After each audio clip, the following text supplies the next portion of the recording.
Hello and welcome back to TriggerSmart.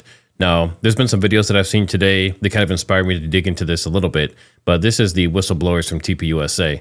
I want to see how realistic this is. I kind of read people and see if what they're saying is true. And then the other question I had is, do any of these people have receipts, actual receipts, that prove that they worked there and that they actually did the position that they're claiming they saw these issues in? Let's go ahead and jump into it. Let's start out here with Field by Faith. We are back. I'm going to try my best here to get through as many things as possible. If you're watching this, chances are you saw my last one. My name is Amanda. I am a former donor relations officer for Turning Point USA. I worked for Turning Point and Charlie for 4 years. Okay, now it's important to remember that a lot of the controversy around all of this stuff with TPUSA has to do with the donors. So the fact that it sounds like he refused some donations or lost out on some donations due to extenuating circumstances around who he would allow to donate money. And I've also heard that they didn't necessarily like taking foreign donations. I don't know how true that is, but that's what I've seen. There are some things I wanted to touch on. Charlie. He was incredible at what he did because he was able to do it without having the distraction of the business. He delegated a lot. And there were some things that were definitely going on that Now, the fact that he's delegating everything could go in line with kind of like what Wolves in Finance and some other people are seeing around the funny business. Now, like I said, the Wolves in Finance videos, I wouldn't say they've been debunked, but in the videos, he doesn't say that there was actually any proof of any wrongdoing. And then Timcast went out and kind of pointed that the fact that like the money was being sent to the parking lot was kind of an extreme assumption and very exaggerated. A lot of companies use these type of mini mall strips and things to have multiple businesses in. So it's not unusual that that business had that address. Do not believe that he knew about. You've probably noticed there aren't a lot of Turning Point employees coming on the internet and talking about it. It's insane. The fear and just, there are so many of us who have so many stories and so many things to say, but they make you sign everything and anything under the sun. So these non-disclosure agreements that they're forced to sign, it's not uncommon. I've had to sign some in companies I've worked with, but it's interesting how it seems like certain allegations that are coming out about sexual harassment, sexual abuse. I heard that Blake had some previous firing for possible racism or something similar.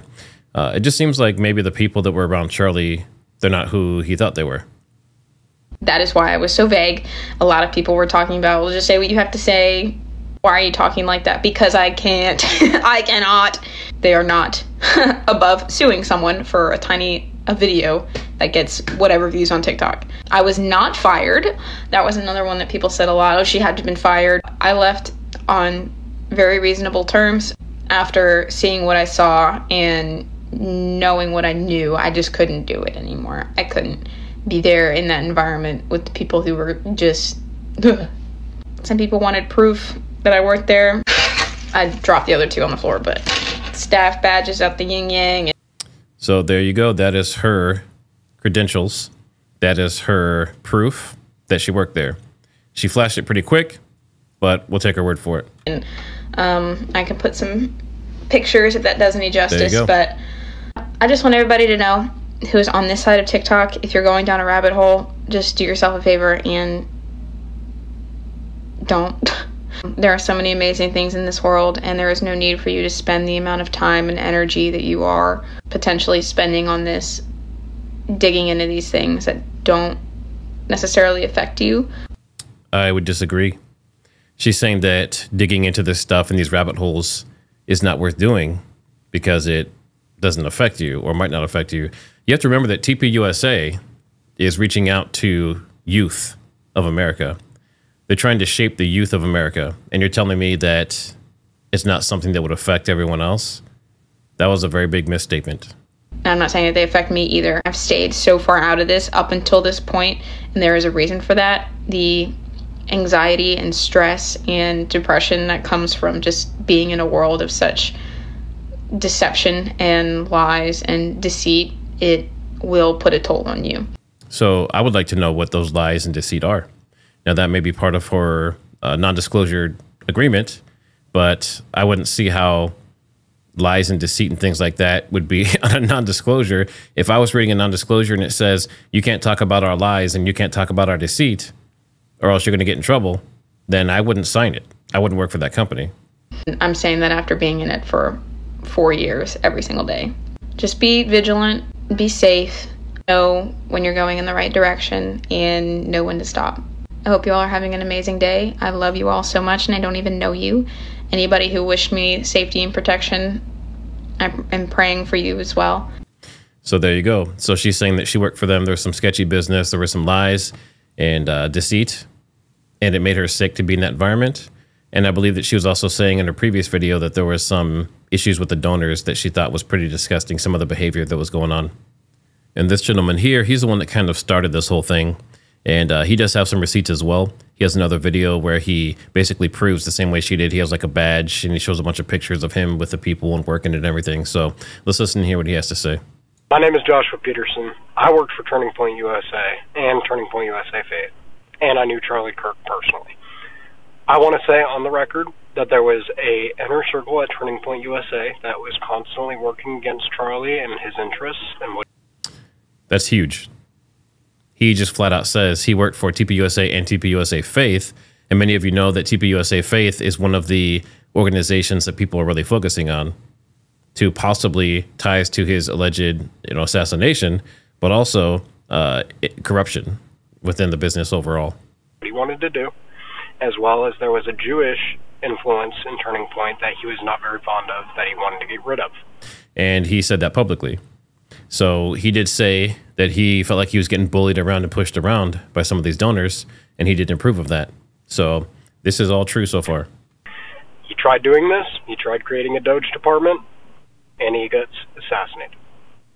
So as far as the DOGE things go, Blake did say that they do an audit every year, and that Charlie was the one who kind of organized it, and he signed off on every dollar, right? So if that's the case, then why this year, before he got assassinated, did he call for a specific DOGE-style audit?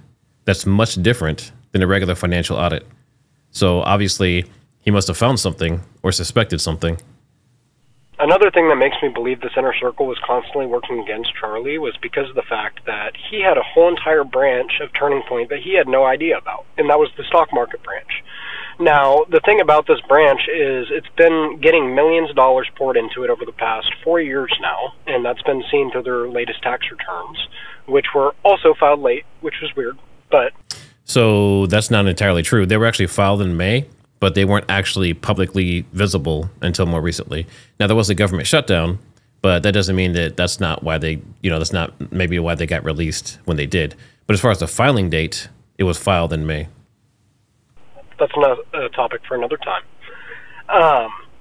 This stock market group that Turning Point has been throwing millions of dollars into the stock market for the past 4 years now, and Charlie Kirk had no knowledge of that whatsoever. So that might be true that he didn't have knowledge of it, but it's not uncommon for nonprofits and other companies to put extra money they have that's kind of over the top or extra donations into the stock market or somewhere else. So they're actually making money off of that. So it's not just sitting around and basically losing value. Now, if you also look into it a little bit deeper, if you look at the staff on that branch specifically, it says zero. It says there's nobody employed in that branch, yet they're pouring $5 million into funds for employees. Make it make sense. That sounds like money laundering to me. It sounds like there's some pyramid scheme going on behind the scenes at Turning Point that Charlie did not know about originally, and I think that he was planning to expose that, and that's ultimately what got him killed. So that's what a lot of people are thinking right now, is that based on everything that's going on, they're thinking that Charlie found something, and the fact that he found those things and some of the other stuff that he said more recently is why he got assassinated. So this is very interesting because he's basically confirming what a lot of people were suspecting, that there's kind of a cultish inner circle in TPUSA and some of its subsidiaries that were anti-Charlie Kirk, or they were just criminals and Charlie may have found out about what was going on. We have this previous story. Senator Chuck Grassley announced an FBI whistleblower about a project called Arctic Frost.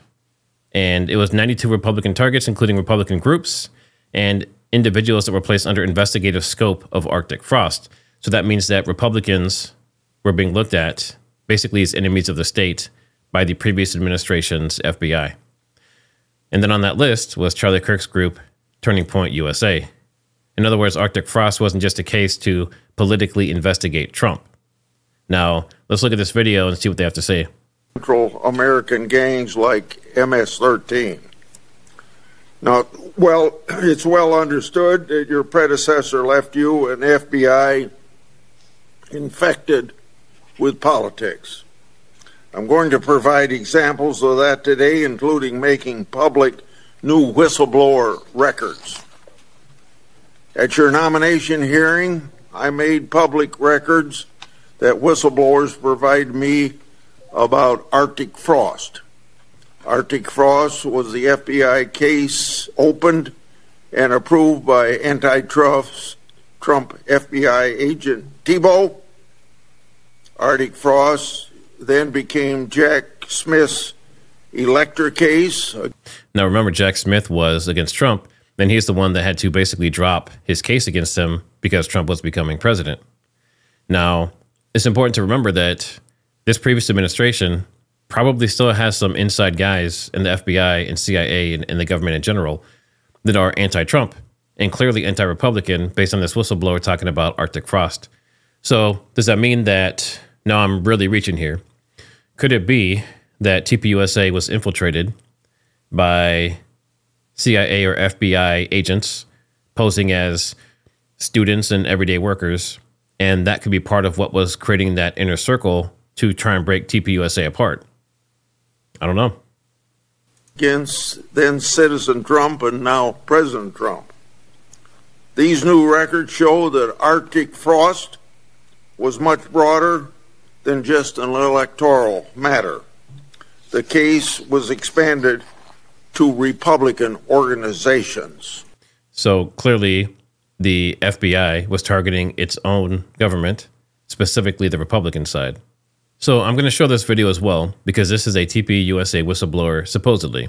Now, the fact that the person is, you know, in silhouette and using a voice changer and all that kind of stuff, this could be total crap.